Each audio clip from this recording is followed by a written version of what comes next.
Sejam bem-vindos a mais uma edição do Resenha Contábil, um espaço de diálogo, informação, troca de experiências que fortalecem e qualificam e impulsionam a profissão contábil. Hoje o nosso convite é para irmos além dos números e refletirmos juntos sobre um movimento que já está em curso, o contador deixando de ser operacional e assumindo um papel cada vez mais estratégico dentro das empresas.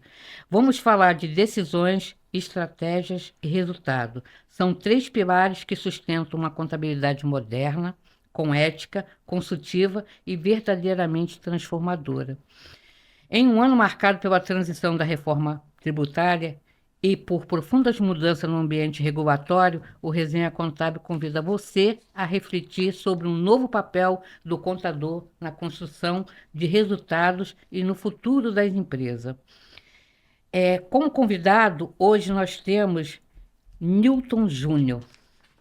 Newton Júnior será melhor apresentado pela Bela daqui a pouco.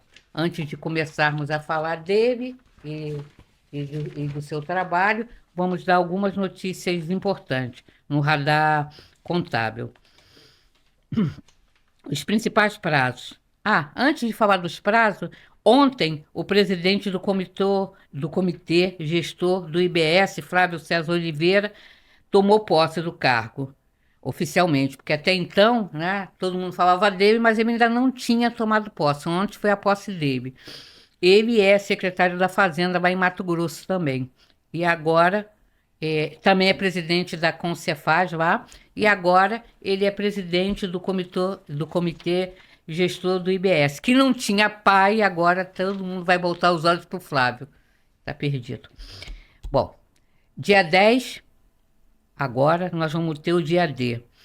É um movimento feito pela FENACON relativo ao Imposto de Renda Pessoa Física, ano 2026. O SESCOM RJ vai estar com postos em Duque de Caxias e aqui em Jacarepaguá. Os contadores associados podem entrar em contato e marcarem se querem participar ou não do evento. Muita gente faz confusão. O dia D é da FENACON. O do CRC, junto com o SESCOM, é o Declare Certo. Muita gente ontem, até mesmo no grupo, fazendo confusão. Dia D é a FENACON, nossa federação. Tá? Lembrando novamente a exclusão do Simples Nacional e que esse ano o prazo não é janeiro e sim setembro, então muito cuidado, como setembro também é o prazo para que as empresas escolham entre o híbrido e o Simples normal. Então as pessoas têm que ficar bem atentas.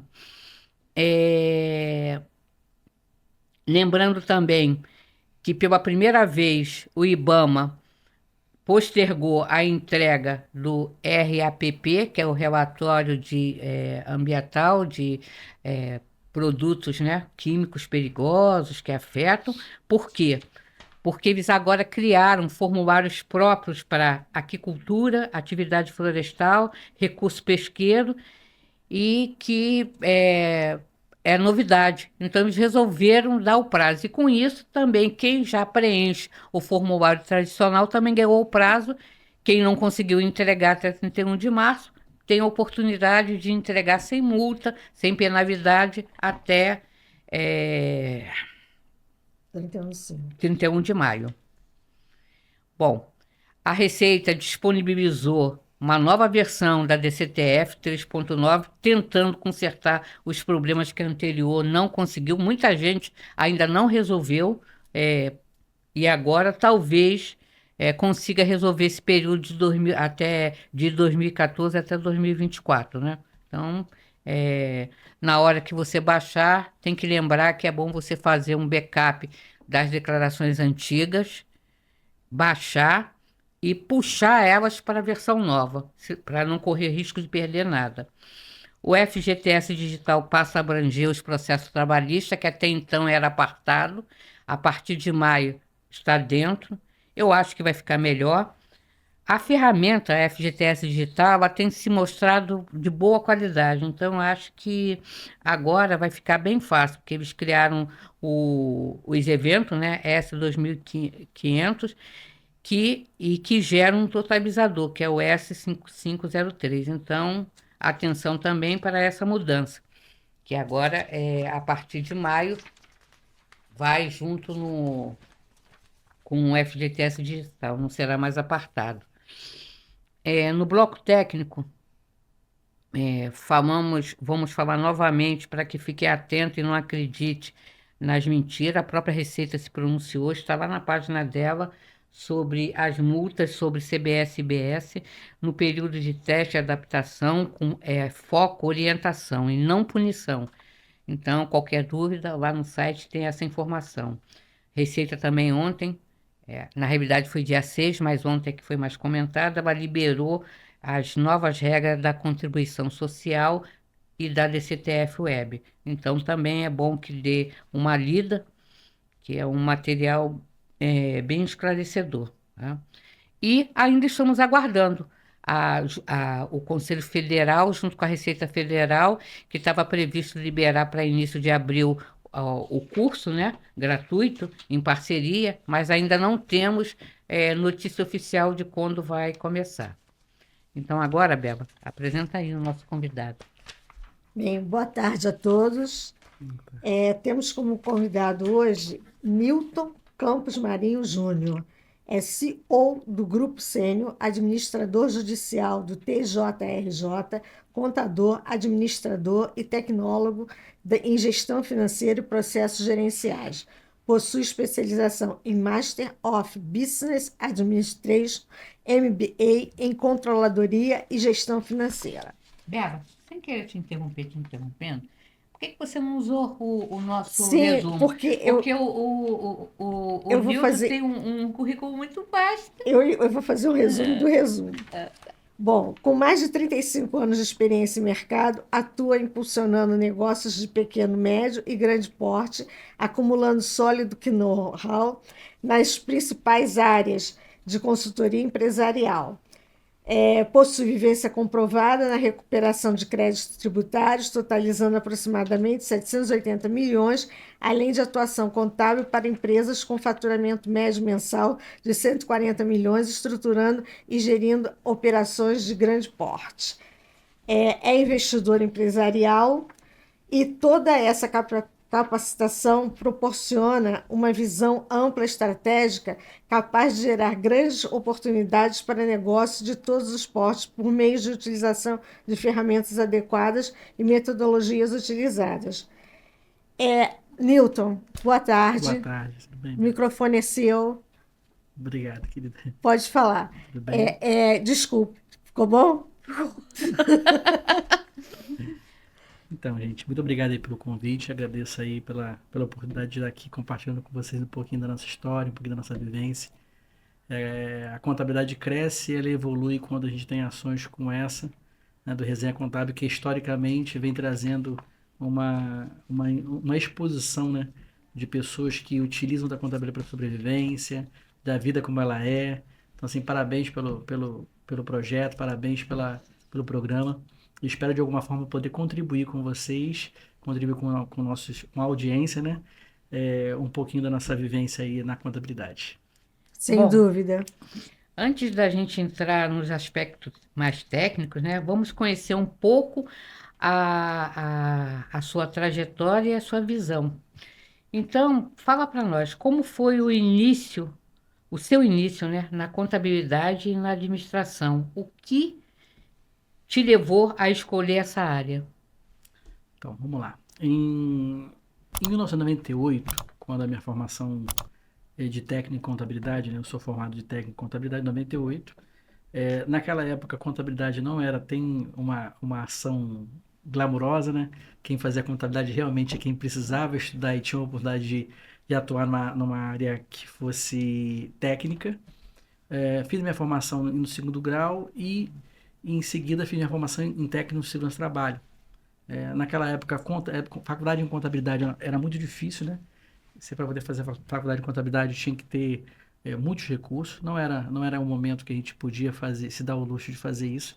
E a gente começou a atuar como técnico em contabilidade. A minha família tem um escritório de contabilidade que hoje completa 50 anos. E aí, desta forma, a gente começou a caminhar e executar, né? Desde a Office Boy, né? Da época que fundo de garantia se pagava na Caixa Econômica, que você tinha que levar uma cadeirinha para ficar 4 a 5 horas para poder conseguir pagar uma. Ninguém conhece mais essa época, né? 4, Uhum. 5 horas Não, para poder eu pagar a conheço. guia. Não, Eu essa conheço. meninada nova não Ah, conhece, essa né? meninada. 4, 5 horas para E poder para pagar. conseguir ser na Receita Federal, Não, loucura, loucura, loucura. Você mandava alguém Acordar, de manhã cedo para poder pegar do dia, né? loucura, loucura. tá 4 horas da manhã na fila da Receita Como se Federal. fosse dinheiro para se receber. Na realidade, então, como sua família iniciou o negócio contábil, você diria que a contabilidade escolheu ou você que escolheu ela? Aí eu diria que a contabilidade me capturou, porque em 98 eu assumi o escritório, em 98 eu estava ajudando meu pai na contabilidade, em 2021 mais ou menos 2003 eu abri um outro negócio para mim e trabalhei um tempo. E aí você vai para um lugar, vai para o outro, mas a contabilidade sempre está entranhada dentro da sua atividade, você acaba fazendo um pouquinho da contabilidade ali. E quando eu me dei por conta, a minha irmã que atuava junto ao escritório, ela é psicóloga de formação, também técnica em contabilidade, falou: ó, eu vou agora atuar na psicologia, se você quiser ficar no escritório, fique à vontade. Eu falei: opa, calma aí. Só que para poder atuar na contabilidade do jeito que eu gostaria, a gente tem que mudar algumas perspectivas de vida, porque eu acredito que contabilidade é um meio de se conseguir melhorar, mas tem que ter uma movimentação do empresário. E aí eu costumo dizer o seguinte hoje, né? Para mim poder contratar, para mim ter uma empresa entrando no escritório, eu preciso saber se ele tem sinergia com aquilo que a gente acredita. Porque você pega uma pessoa que você cobra ele a documentação, ele não entrega, você fica na exposição. Se você pede documentação conciliada, ele não te entrega, você fica na exposição. Então hoje a gente faz uma avaliação para entender quem tem mais a ver conosco, né? Se a cultura está alinhada, se a cultura está agregada. E aí eu fiz uma repaginada dentro da estrutura do escritório para a gente poder dar uma alavancada. A gente multiplicou por quase 40 vezes o que a gente tinha de faturamento dentro do escritório, né? Depois que a gente fez essa remodelagem da estrutura. Mas você atua num segmento só ou você atua em vários segmentos? Então, eu queria me dar o luxo, como os nobres colegas, de atuar somente numa área. Eu já passei por todas as crises existenciais e eu creio que eu já passei na época que tinha problema com construção civil quebrou, quem segurou a gente foi o comércio varejista, aí daqui a pouco o comércio varejista quebrou, as igrejas sustentaram os honorários, então eu tenho os industriais, então assim, eu não creio na minha carteira de clientes, ela é totalmente mista, de uma forma que não posso considerar nem que tem mais ou menos, porque cada um tem sua importância, né? Hoje a contabilidade de igreja para a gente, dentro da estrutura, é mais uma ação que a gente tem de apoio, né? De apoio, de acreditar na evolução das pessoas, na melhoria das pessoas. Não é o maior foco, mas me sustentou por muito tempo na trajetória que a gente teve. Então, assim, é bem Eclético. mix, bem eclético.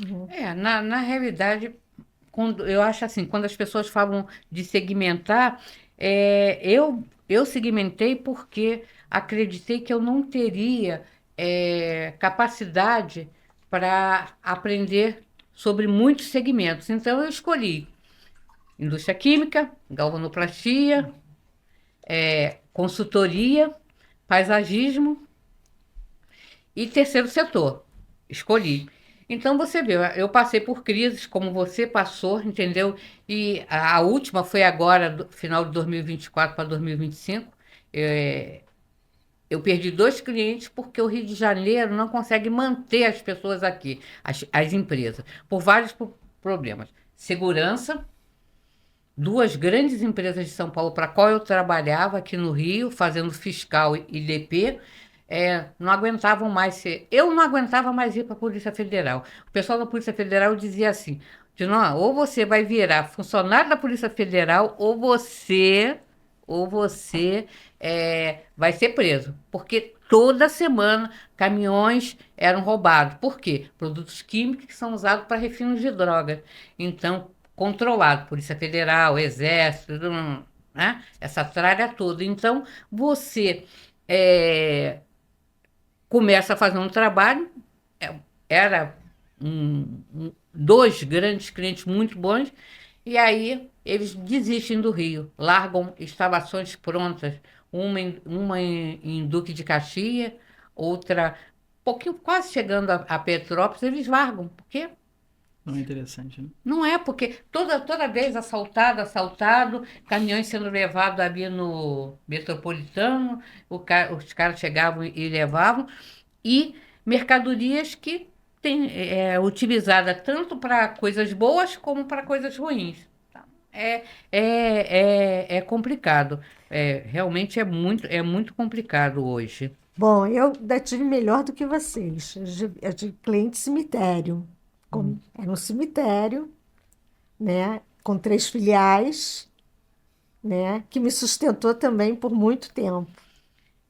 Esse não falha, né? Não falha. Não Não falha, né? falha. Não Eu falha. agora estou indo para o agronegócio, mas estou começando, né? Estou estudando, preparando. É muito difícil entrar nesse mercado.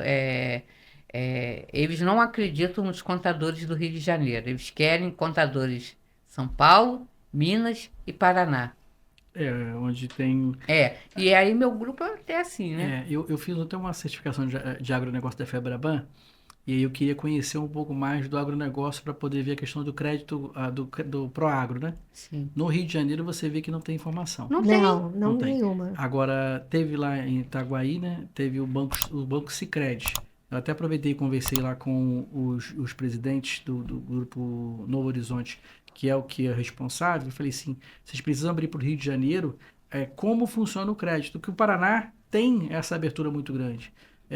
Mato Grosso, agora no Rio de Janeiro não tem essa informação. Não. Falei, pode montar o curso para a gente poder fazer, porque vai ter gente interessada para poder ajudar. Sim.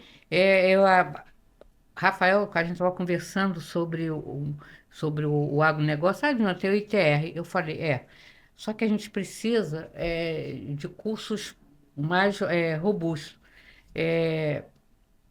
Eu mesma larguei um que eu estava fazendo no Instituto de Agro, porque ele não estava agregando nada. E eu falei, gente, a gente precisa agregar.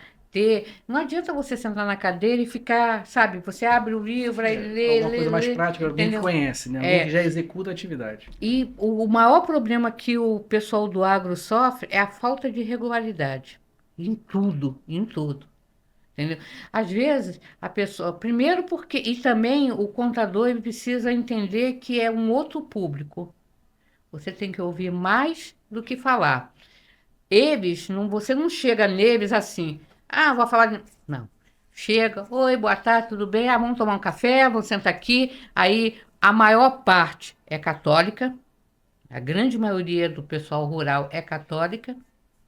O meu grupo mesmo do agro de estudo, a maior parte é católica. Aí fala-se muito de coisas técnicas, mas volta e meia, que nem um dos nossos colegas, o mais palhaço, mais brincalhão, o Luciano, foi um dos soldados que passou vinagre em Cristo, né? Quando ele estava na cruz. Fez.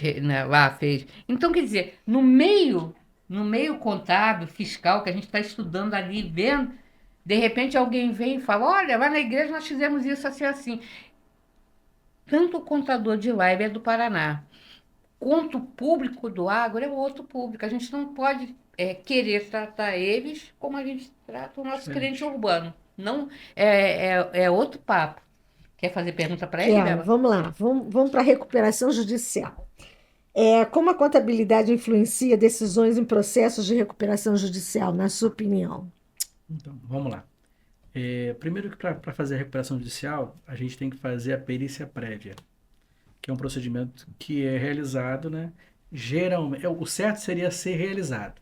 Não é realizado porque geralmente alguns processos são enviados para o Ministério Público fazer a validação daquele balanço e entender se realmente existe viabilidade técnica de recuperar aquela empresa. Então, tudo na recuperação judicial é baseado nos registros contábeis. A empresa só consegue entrar em recuperação se no balanço dela tiver de forma adequada as informações do ativo, do passivo dela. Para poder aprovar, precisa da relação dos bens que estão de acordo com o ativo imobilizado da empresa. Depois que é aprovado o plano de recuperação, precisa que tenha mencionado lá os valores que precisam ser pagos para poder fazer o pagamento de acordo com as classes.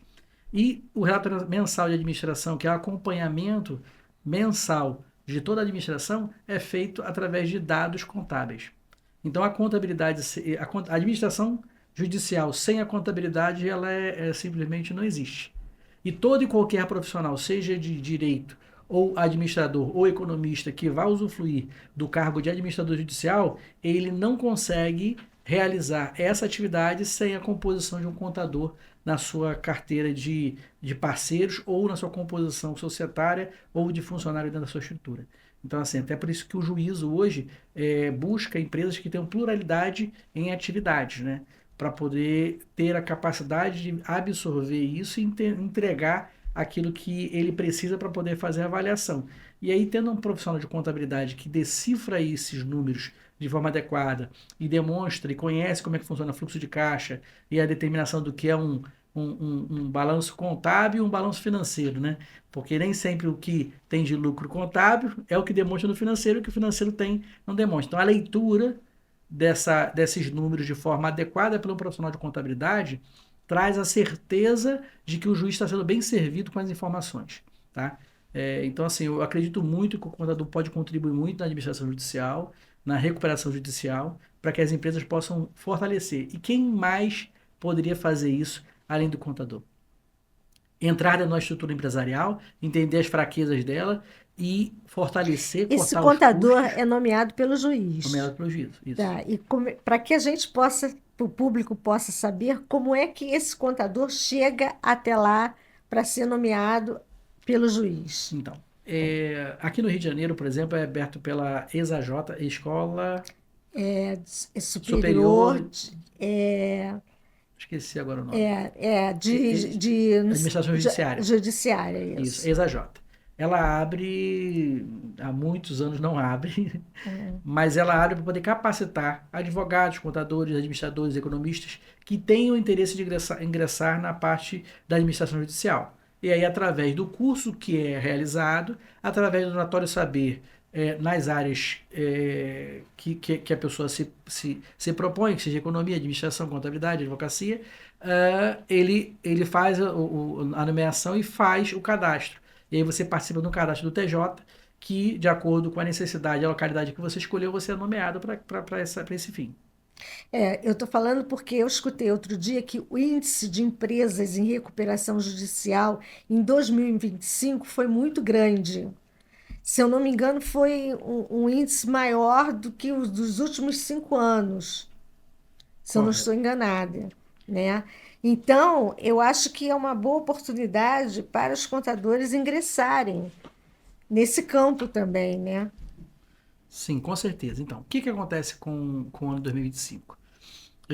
As empresas que passaram pela dificuldade da pandemia, elas tentaram se reorganizar. E aí a estrutura financeira da economia do país não ajudou. Então, elas não conseguiram cumprir as obrigações. Quando você entra em recuperação, você tem que estar em período, que é aquele período que você fica com as certidões em dia e que você consegue participar das licitações, você tem condições de entrar dentro de uma estrutura de trabalho, de atendimento ao setor público, sem ter que apresentar as certidões. E você, os seus bens, eles não são apreendidos pelos seus devedores nesse período que você está em transição de aprovação.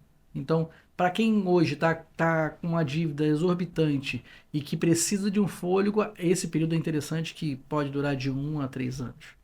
O normal é 180 dias, tá? Bom, fugindo um pouco desse tema da recuperação, que é um tema, inclusive eu tive bastante, o pessoal de São Paulo, eles são bem, vamos dizer assim, não, fugiu a palavra, mas eles são bem astutos, né, no assunto de recuperação. E dentro do agronegócio São Paulo foi o único estado que o pessoal conseguiu fazer É, recuperação de crédito dentro do agro. isso. Não, Do aqui. agro, É, tá? No agro. Eu não estou falando de outro. E uma das minhas professoras, ela recuperou assim milhões. Só na parte de ICMS, milhões, milhões, mas muito, muito, que estava largado, que não tinha uma pessoa para organizar. Esse é um dos problemas. Se não está regular, isso não quiser dificulta copiar. muito o trabalho de vocês que atuam com recuperação. Então, eu acho assim, o primeiro passo é se regularizar, acertar todas as pendências que tiver, mesmo que essas pendências gerem mais dívidas, mas que você acerte para que você possa pleitear. Mas esse é o pensamento de um contador com responsabilidade, tá? A gente atua na área de recuperação de créditos tributários, mas a gente atua com responsabilidade. Por quê? O maior problema quando você tem um gaiteiro que recupera crédito, é que ele vai lá simplesmente informa que tem crédito. Eu sei que tem crédito, mas ele não ajusta a informação anterior, ele não organiza, não estrutura uma declaração, não arruma ECF, então ele vai lá e faz o pedido do crédito, apropria o crédito. Como a Receita Federal tem uma demanda muito grande, ela não aprecia aquele pé de compra que foi feito. Então, assim, recuperação de crédito é uma coisa que tem que ter muita responsabilidade. Então, por exemplo, recuperação de crédito, eu só atuo ajustando a contabilidade. Porque eu não gosto de problema, eu gosto de paz. Eu gosto de paz. Eu não preciso nem ter. Como é que é? O pessoal faz seguro para recuperação de crédito. Não precisa de seguro de recuperação de crédito. É só fazer o certo. Se você fizer o certo, não tem porquê. É, Não tem porquê ter extravagância, entendeu? é verdade. Bom, agora fugindo um pouquinho, além de toda essa jornada que você tem, você atuar também no Conselho de Contribuintes, né, lá de Tava aí. Itaguaí, é, tem a sua parte que a gente chama de pro bono, né, que é o seu trabalho voluntário no Conselho, Sim. e você atuou também no Sescom, né, consertando as costelas do nosso velho Sescom, velho e bom Sescom, quando você era tesoureiro, e você também atua na Liga, né? Isso. Aí eu queria que você falasse um pouquinho da importância da atuação do contador como voluntário no conselho, porque quando você está lá e executa um trabalho, você me beneficia ela e outros. Qual a importância, como o contador, ao invés de se preocupar com anuidade, ou com taxas, ou com associação, ele se preocupar com resultados, não ser interesseiro, mas entender que estando junto, atuando, participando das entidades, você traz benefícios muito maior para você. E não aquela velha história, aquela velha máxima que as pessoas têm. Não, está lá para foto, né? Acabar com isso. Então, é a função do Resenha Contábil mostrar isso, que quando você larga o seu ganha-pão, aonde você. Porque se você dedicar 5 horas, 10 horas na semana para uma entidade, CRC, SESCOM, a Liga, FENACOM, seja lá para quem for, você deixa de estar ganhando o seu dinheiro. Mas aí você está ganhando muito mais, que você está melhorando não só a sua condição de trabalho, como a nossa. É porque ainda nós ainda temos contadores, colegas, que ainda pensam o seguinte: ah, fulano está lá, deixa ele lá, para que eu vou me mexer para fazer, para acontecer? Deixa ele lá É. fazendo. Então, eu vou fazer alguns comentários aqui para poder vocês entenderem como é que é a minha visão. Eu sou um contador da cidade de Itaguaí, cidade pequena, hoje tem 200 mil habitantes, uma cidade que hoje é portuária.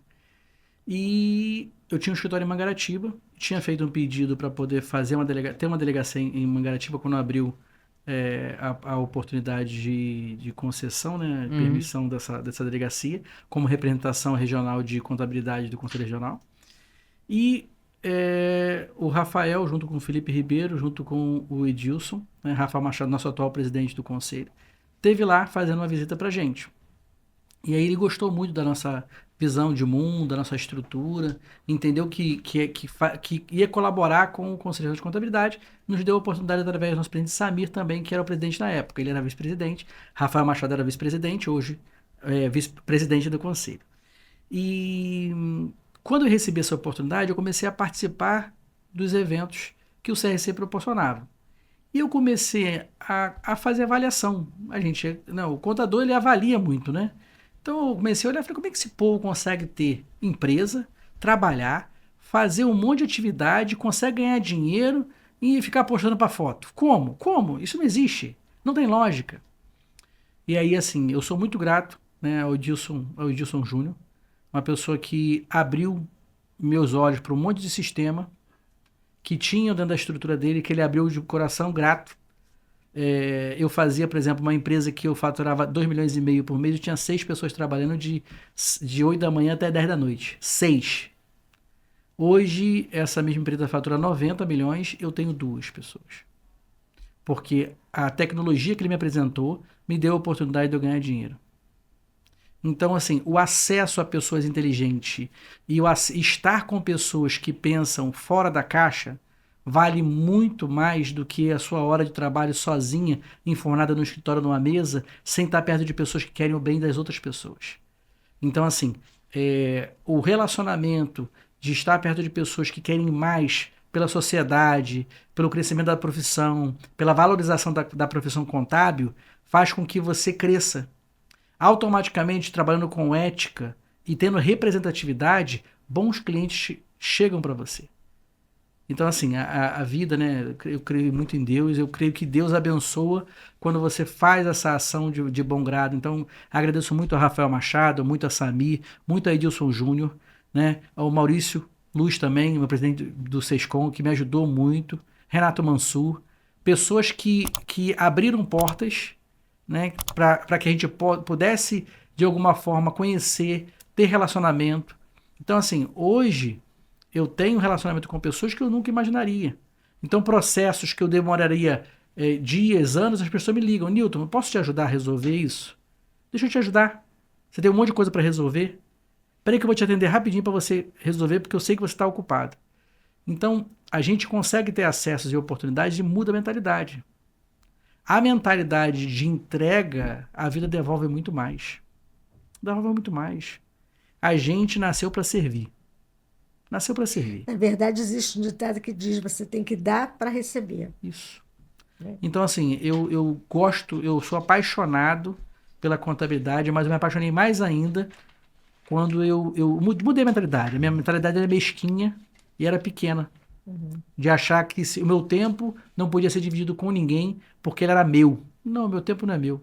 O tempo é da sociedade, das pessoas que eu realmente entendo que precisam de apoio e é essa a nossa ação. Quais são os erros tributários que poderiam ser evitados com uma atuação mais estratégica? Então, conversar, né? Eu acho que a conversa, você parar, ouvir o cliente. Às vezes o cliente tem um entendimento da vida e do negócio dele totalmente diferente do que realmente é. Antes de vir para cá, eu passei num cliente de um Areal, e ele tem um Areal e tem um Botafora. E aí eu chegando lá para poder conhecer o negócio dele, porque ele quer transformar o negócio dele para lucro real, e eu fui entender como funciona o negócio dele. Aí ele foi me explicando, eu falei, não, aqui eu falei assim, mas um buraco feito de retirada de areia, você tem um problema aqui? Eu falei, não tem um problema. O Areal foi extinguido, foi feito as tratativas ambientais, e agora isso aqui não é um problema. Eu falei, então não existe condicionante para você resolver um problema? Eu falei, não. Eu posso utilizar o entulho das classes que a licença me permite, e eu posso utilizar para poder tapar esse buraco, mas eu não tenho condicionante. Eu falei, legal. Eu falei, mas quais os equipamentos que você usa? Aí ele me passou item a item. Eu falei, o que você espera para o futuro? Então, ou seja, ele me deu o panorama ali que a gente consegue traçar uma trajetória de planejamento tributário baseado na informação de futuro. Porque às vezes o empresário está tão afoito para conseguir pagar o boleto do mês ele não consegue refletir e entender que ele já tem o futuro dele traçado, ele já seguiu, mas se ele seguir por aquele caminho sem uma orientação contábil adequada, ele vai para o buraco. E o que ele trabalhou a vida inteira não vai ter resultado. Então, acho que a conversa, entender o negócio do seu cliente, ouvir, faz toda a diferença. Sem dúvida. A antiga presidente do CRC, ela usa muito a palavra escutatória. Escutatório. Mas é isso que eu falo também, tenho falado. Eu tinha um professor de português, Rubem Alves, que ele é poeta também, então ele tem um livro sobre escutatória. Então eu já tinha ouvido falar de escutatória, mas pelo lado da poesia. E o que ela falou aqui é muito importante. Mas, acima de tudo, o que eu acho que as pessoas precisam entender é que, às vezes, eu escuto o pessoal falar, pô, você não para de estudar? Aí eu falo, não dá para parar de estudar. Se você parar de estudar, você, além de você estacionar, você não consegue mais entregar um serviço de qualidade. Parou de estudar. Às vezes, num momento que você, lógico que é evidente que ninguém absorve tudo, você tem sempre braços e cabeças ao seu lado. Mas se você, muitas das vezes, lê um texto muito apressadamente, você pode ter ideias erradas. Mas uma coisa que eu tenho falado sempre é que, para os novos, e até mesmo para os antigos, eu falo, gente, a gente tem que voltar a saber interpretar um texto. Sim. Vocês têm, porque muitas das vezes eu escuto a pessoa falando assim, pô, esse cara aqui escreveu desculpa. Igual a cara dele, não tá, A não está batendo com B, mas na realidade é você que já não está mais sabendo ler o texto. É lógico que tem muitos erros, mas na sua grande maioria é falta de leitura. Você não, assim, não para, você vai numa frase e não para. Então, quando eu comecei a falar da exclusão do simples, foi porque alguns colegas, ainda com hábito de que eu ainda estava fazendo a parte fiscal lá do. Não, isso aqui, por que a gente já está recebendo cartinha, não sei o quê? Falei, gente, dei lá atrás, falou isso. Ela disse. Ela disse que ia mudar. A gente ia ter que escolher o regime. Ela disse que se tivesse débito, tinha que ser resolvido até setembro. Tá lá. Aí mandava a pessoa. Ah, eu passei por isso, não vi, ninguém fala nisso. Ah, por que vocês não falam disso?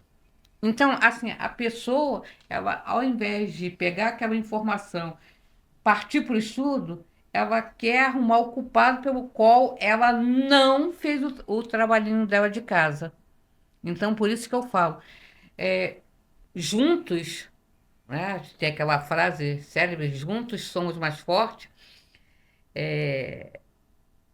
mas na realidade as pessoas ainda não perceberam isso verdadeiramente, entendeu? Elas estão muito preocupadas em quanto eu vou pagar, quanto isso vai me custar, mas elas não. Quantas coisas pela vida que você vai passando profissional que você recebe de graça e você não aproveita, entendeu? Então, por isso que eu falo, é muito importante falar de todas as ações que são feitas sim, não para puxar saco de Sescom, de CRC ou de um colega que eu goste mais, mas para falar a importância.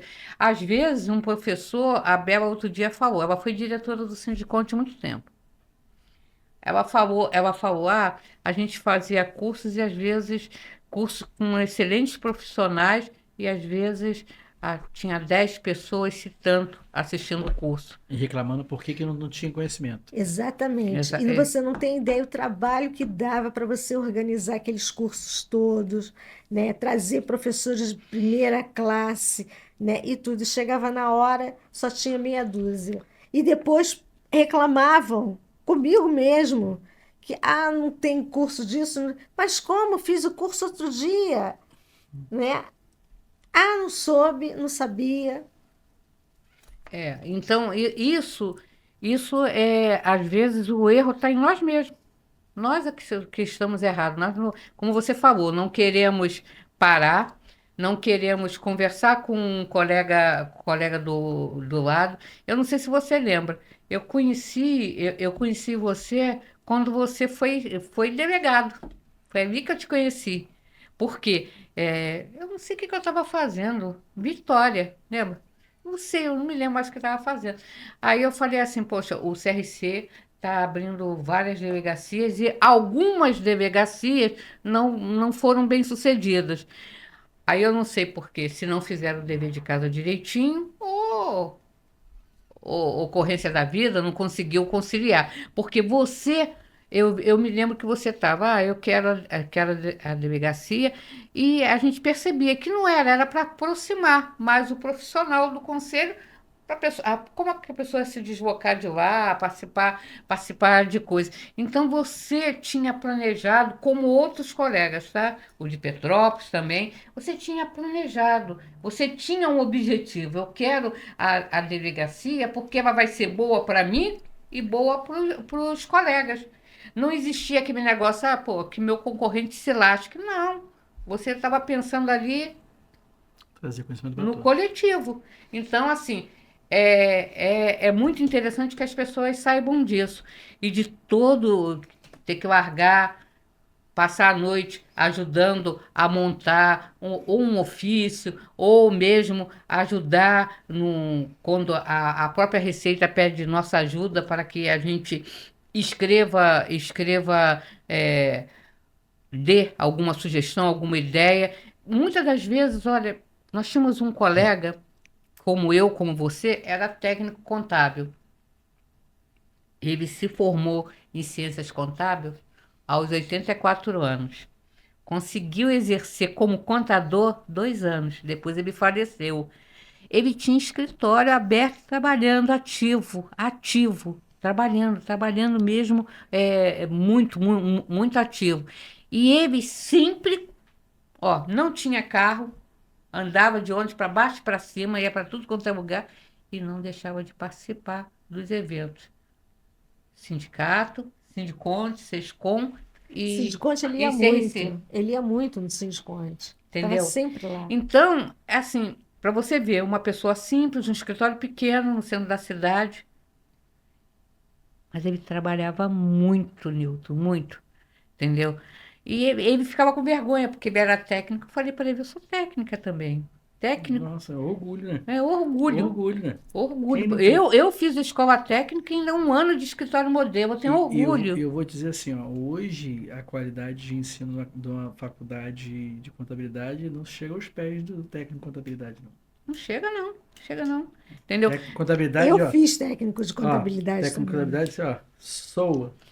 Houve uma época que o conselho ele tinha, quando você contratava um funcionário, é, muitos anos, você não vai lembrar, não sei se Bela lembra, que quando a gente contratava um funcionário, ele preenchia a ficha e tinha tipo uma provinha. Sim, me lembro. Tinha uma provinha que Me que lembro. você dava para aquele candidato preencher, Nil. Pessoas já fazendo faculdade, pessoas que diziam que Não trabalhavam, aí conseguiam. não conseguiam responder. Eu me lembro de uma, naquele dia, eu e Vitória rimos muito. Eu me lembro de uma que a pessoa botou assim: o que é GPS? Um equipamento que diz para onde a gente vai. Nossa, E a pessoa era profissional em departamento pessoal. não dá nem pra poder, não dá nem pra dar uma. Aí eu falei assim: será que não é guia da Previdência Social, não? Assim, aí a pessoa. Eu pensei que estava perguntando do equipamento. Se a pessoa vai lá, vai responder sobre contabilidade, o que que ela tem que responder que GPS é o equipamento? Isso parece aquelas histórias do Jô Soares, mas aquelas histórias do Jô Soares eram verdadeiras, eram tiradas lá do vestibular, das coisas, era uma história verdadeira. Então, isso é a importância. Bom, vamos lá. Como é que você vê a reforma tributária? Olha, pergunta de bilhões, né? Pergunta de milhões.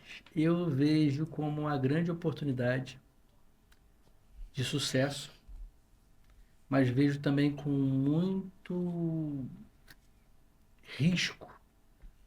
Porque o que que acontece? A gente não teve um tempo hábil e a falta de capacidade e habilidade do governo de fazer uma gestão clara, objetiva, traz um desconforto para o empresariado, para as empresas de sistemas e para a contabilidade. Então, assim, a gente está hoje aqui no mês de abril.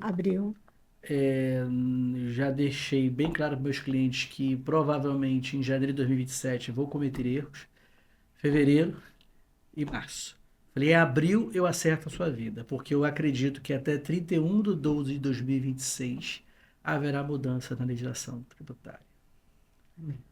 Então é muito complexo porque a gente está acompanhando, está estudando, mas tem muitas variações, né? Assim como essa que teve de período de abril, já mudou para junho, né? E aí a gente fica fora do contexto. E você chega para o cliente e aplica para ele, eu preciso de melhor honorário, eu preciso que você adeque. Eu falei, mas não, o que você falou que ia acontecer em abril não aconteceu. E aí, como é que fica? E aí, assim, enquanto a gente não tiver uma definição clara sobre isso, a gente fica numa condição temerosa de como vão fazer. O que eu estou deixando para meus clientes é tranquilo. Eu falei, fique tranquilo. As mudanças que tiverem que ser realizadas, eu vou realizar. Agora, o que precisa ser feito pelo cliente para que isso aconteça? Conciliação bancária, que as pessoas têm muita dificuldade de entender que conciliação bancária, independente de ser obtida pelo Simples ou lucro real presumido, ele tem que fazer para poder agora, se entrar o split permit, que vai fazer a questão da composição do crédito, dos impostos pagos de acordo com a nota recebida ou mais, paga ou boleto pago, você tem que ter a conciliação bancária. Ponto. Então é se organizar financeiramente para poder entender o que você tem e organizar a estrutura da conciliação, que automaticamente você vai conseguir enxergar. E a ausência do fluxo de caixa, porque o comerciante, o empresário brasileiro está acostumado a utilizar o imposto para alavancar o negócio dele. Do momento que Na realidade é o capital de giro dele. É o capital de giro dele. Quando ele pegar esse imposto e tiver que pagar antecipado, no mês subsequente ele já começa a pegar e os 20% do fisco que o fisco tem. Então, essa ausência de fluxo de caixa me preocupa muito. É um gargalo que eu tenho, assim, como que o empresário vai conseguir tirar 20% do negócio? E outra, o empresário não sabe qual é o lucro dele. Não sabe. Então, a minha percepção é que em julho de 2027 vamos ter empresas quebradas porque ela não sabe o markup dela. Ela não sabe o valor do custo do produto dela, qual o valor do imposto, nada. Trabalha em cima de mercado que não paga imposto. Ou ele trabalha, eu consigo, meu fornecedor está errado, e na realidade a estrutura dele financeira está toda ele em bancarrotas. Na realidade, muita gente fala, a reforma a gente vai ser mais contábil do que fiscal. Eu ainda não consigo enxergar isso. Eu acho que a gente ainda vai ser fiscal por muito tempo. Por quê? Porque até ser implementadas todas as mudanças que pretende, a gente continua trabalhando com os dois mundos. Então, você vai continuar assim. Agora, a sua contabilidade vai precisar ser mais robusta, como você falou. Entendeu? E tem pessoas que ainda não entendem a importância. Quando a gente fala assim, olha, você tem que conciliar as contas e reconciliar. Aí pronto, aí a pessoa fica louca. Porque eu aprendi assim lá atrás, né? Só que hoje em dia, o pessoal só concilia, olha lá, né? Se conciliar, não levanta a mão pro céu ainda. Entendeu? Mas eu vejo com muita preocupação. Eu vejo com muita preocupação. Muita preocupação, porque não só para nós contadores podemos absorver todo esse mundo novo, né? O cliente também vai ter muita dificuldade de absorver. Sim. Né? Sim. Então, é preocupante. Eu até fiz um vídeo no início começaram a me ligar muito sobre a questão da reforma tributária, e aí eu fiz um vídeo, falei, gente, não é mais sobre contabilidade, é sobre gestão financeira. Não começa mais na contabilidade, começa na empresa. A educação da empresa, na gestão de recursos, na organização. Então, o raciocínio hoje é 4 mãos, todo mundo que está junto. Eu estabeleci dentro da estrutura um prazo de implantação de reforma. Então, assim, de 1 até março, eu estabeleci que todas as empresas organizassem a parte de estrutura deles de produtos, de cadastro de sistema, para poder ter o alinhamento para a emissão de nota fiscal.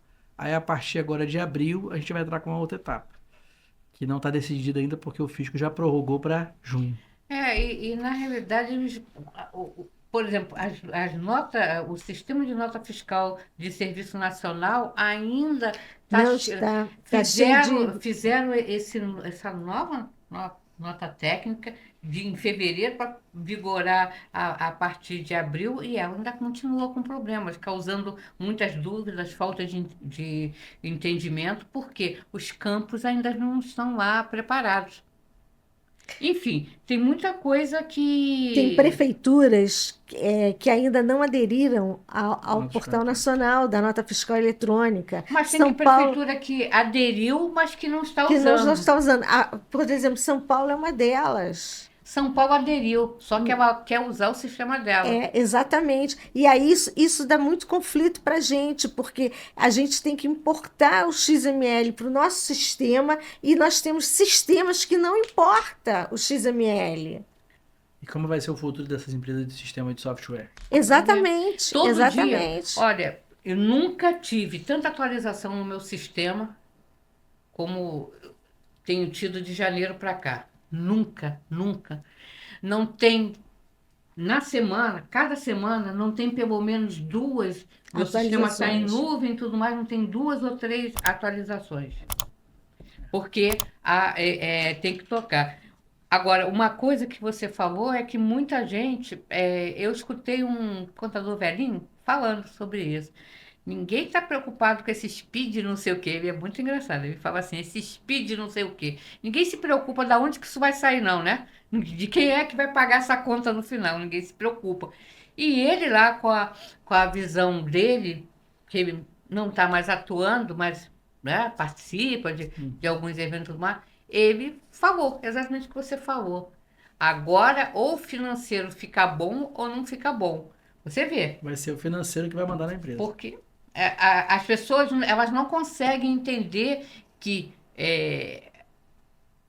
as empresas brasileiras, o capital de giro dela é os impostos. O cara tem, né?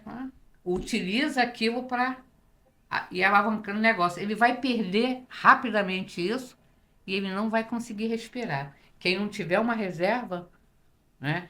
Porque a maioria do empresariado brasileiro, apesar que muitos mudaram, o que ele pensa? É meu. Aí vai lá, mexe, faz coisas que não deveria fazer e a empresa fica. Não vou deixar dinheiro na empresa, não. O quê? Pagar imposto depois? Não, peraí, eu vou pegar, vou fazer. Então, são pensamentos assim que, de repente, o cara destrói o patrimônio dele. Com certeza. Bom, vamos fazer uma pergunta final, né? Como o contador pode assumir de forma definitiva o protagonismo nas decisões empresariais e se consolidar como um agente direto na construção de resultados sustentáveis e na perenidade das empresas? Então, eu acredito muito na. Você vai falar para o ouvinte.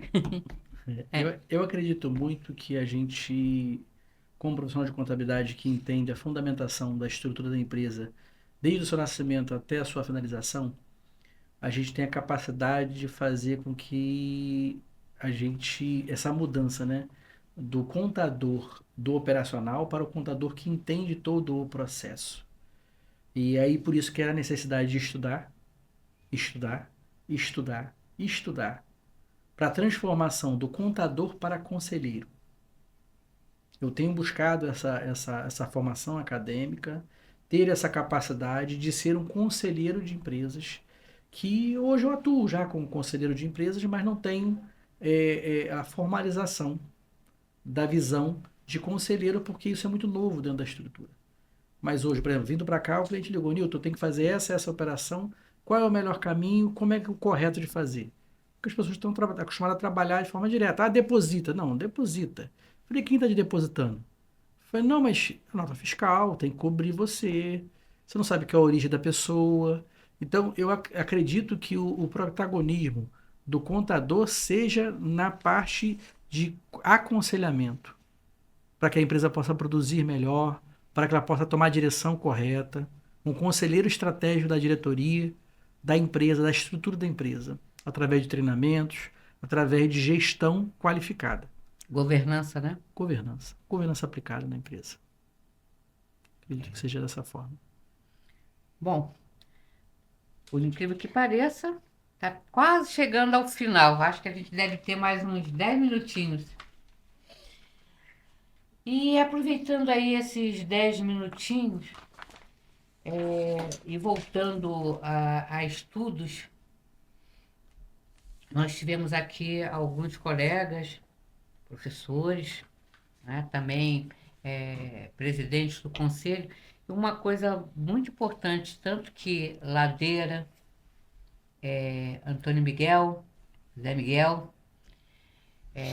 Edmilson, falaram na importância da qualidade do estudo e na importância em desenvolver um curso para a nova geração, uma contabilidade, um estudo moderno que atinja a nova geração, tirar aqueles dogmas antigos que o jovem não consegue entender, mostrando a modernidade do estudo contábil. Que muita gente, por incrível que pareça, muita gente ainda acreditava que contabilidade era exata, né? E não social. Mas por esse meio de estudo, o que você acredita? Você acredita que devemos modernizar a maneira de ensinar para o público novo e dessa forma atrair novos estudantes e futuros profissionais?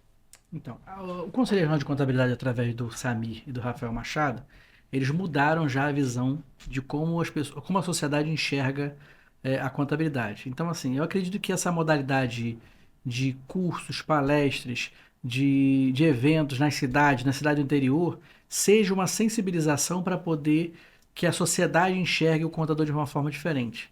Porque até então a gente, como profissional, a gente se enxergava que era o profissional de dentro do escritório.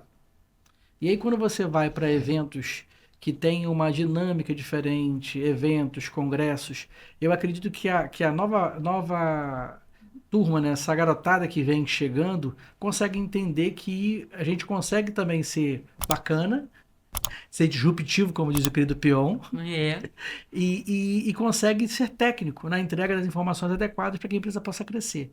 Né? Eu tenho a minha filha que tem 21 anos, hoje ela está comigo no escritório, mas não conhecia nada de contabilidade. Quando ela começou a acompanhar os eventos e conhecer como é que funcionava, ela começou a entender e começou a se apaixonar pela área. Então, assim, é uma oportunidade. Eu acredito que essas ações que o Conselho vem desenvolvendo junto com o SESCOM, a gente vai conseguindo alcançar. E a própria resenha contábil, você imagina um podcast voltado para poder demonstrar para as pessoas a vida como ela é.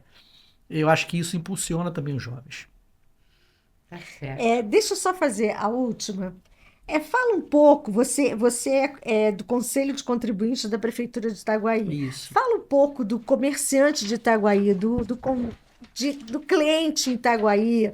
É alguma coisa diferente, alguma coisa pontual, ou é como qualquer outro? Tem alguma diferença por ser um município? Acredito que é um pouco pequeno, né? É um município. Engraçado que Itaguaí é um município pequeno, mas com uma pujança muito grande, porque a gente tem lá o Porto de Itaguaí, né, que é um porto que tem uma operação muito grande. A zona industrial de Santa Cruz é mais próximo de Itaguaí do que de Santa Cruz. Então, assim, a gente tem uma movimentação financeira. A cidade de Itaguaí hoje é uma cidade pobre em per capita. Sim. A população é pobre, mas é uma cidade rica. Né? A gente tem lá de uma arrecadação de 1,2 bilhões de ISS. E aí a gente está reestruturando a cidade, organizando a cidade. O comerciante hoje, né, eu estou vice-presidente da Associação Comercial. A gente tem executando também um trabalho também de ajuste na informação, ajuste de formação e informação dentro da cidade. Nós inauguramos lá um auditório para poder fazer palestras, trazer até o assunto sobre a reforma, que a preocupação nossa também de interagir junto com o empresário. Sim. Não só com o meu cliente, mas com o empresário cliente de outros colegas, empresários, para poder entender e conseguir se ajustar, se organizar dentro daquilo que é necessário. Mas o cliente, ele é cliente como qualquer outro, em qualquer lugar. Eu acredito que Itaguaí não tenha uma dificuldade diferente. Se você me perguntasse por Mangaratiba, eu ia dizer que Mangaratiba, até 1, 2 horas da tarde, o povo trabalha tranquilo, depois o pessoal dá uma relaxada, porque eu acho que o ambiente praiano permite isso, né? Mas é um povo muito bom, um povo muito trabalhador, um povo guerreiro, que gosta. Eu sou apaixonado por Itaguaí, tá, gente? Eu gosto muito daquela cidade. Eu venho pra cá, eu venho pro Rio, acho muito bonito Barra, Eu no mas Rio eu Agro, gosto de Itaguaí. conheci uma menina, que agora não lembro o nome dela, menina mesmo, nova, que é da secretaria. Aí ela falou, vem aqui que a gente vai fazer um roteiro, eu vou te mostrar algumas coisas. Porque Itaguaí tem que todo mundo só pensa no agro, só planta, né? Mas tem pesca, tem vários outros setores. E agora eu não sei se eu estou fazendo confusão, se é Itaguaí da laranja ou se é Itaguaí é a banana. Banana, É a banana. banana, aquela que desce no lombo da mula, né? Banana, eu acho que, se me corrija se eu estiver errado, mas é o cálcio que tem maior teor de cálcio em A, Itaguaí. foi considerada a mais saborosa. Eu estive no Rio Agro, tinha lá e realmente eu provei da banana. A banana é uma delícia. Eu já sou suspeita porque eu gosto bastante de banana, Também. então eu sou meia suspeita. Eu tô para ir lá. Eu tenho Com certeza. que Me mandar. faça uma visita, me faça uma visita. Vou lá, vou fazer sim. Primeiro porque faz parte do meu estudo, então preciso fazer, preciso conhecer, ir nas cooperativas. É, Vou aproveitar e vou te levar para poder conhecer uma fábrica de fertilizante orgânico que tem lá. porque tudo isso é ligado para o agro e as pessoas só pensam em agro só em plantação, milho, mas não, tem Não. fertilizante, tem a parte pesqueira. O porto foi até um dos temas que nós conversamos na Câmara Setorial do Agro, na Alerj, que é uma discussão, né, para levar, porque o Rio de Janeiro ele sofre com isso, ele perde por falta disso, de uma destinação melhor, né, para poder transportar milho. O milho aqui no Rio se perde, acaba tendo que trazer de fora. Eu acho que a própria banana também, né? A nossa banana ali de Itaguaí é saborosa e ela desce no lombo da mula, para não machucar, É. entendeu? Lá é bem interessante. O Rio Agro falou, lá a única tristeza que me deu foi isso. Eu conversei com 20 produtores e todos com contadores em outro estado, não querendo saber dos contadores. O pessoal não entende do meu produto, não entende o que eu tenho de benefício. E aí eu falei com o pessoal de queijo, falei com o pessoal de laranja, a laranja também. Eu acho que a laranja é Itajaí, né? Eu acho que Eu é. acho que é Itajaí. É Itajaí. Itajaí. Itajaí, É a São Paulo, né? melhor, Itajaí. é a melhor laranja que nós temos, É. entendeu? Mas, enfim. Bom, Bom, agora o microfone está aí para você. Se você quiser mandar algum recado, quiser falar alguma coisa, se despedir. E nesse meio tempo, o Resenha te entrega a nossa lembrancinha, Muito obrigado. esperando que você seja contador raiz. Muito obrigado. Tem que Ó, ser programa contador Resenha raiz. Contábil, com certeza. Não, contador raiz, com certeza. É. Agradecer muito a vocês, agradecer pelo carinho, né, pela recepção, pelo presente. Dizer para vocês que eu estou muito feliz de estar aqui, contribuindo um pouquinho, né? Espero de alguma forma ter sido útil. Né? Muito, e você abriu, eu digo que você abriu assim um espaço, como é que o pessoal fala? Quando abre um espaço muito grande na agenda, eu esqueci, porque a sua agenda está apertadinha, Tá né? apertadinha, mas graças a Deus tudo certo. É. Tá, muito obrigado pelo convite, espero que a gente possa ter outras vezes aqui junto com vocês, tá bom? Obrigado. Obrigada.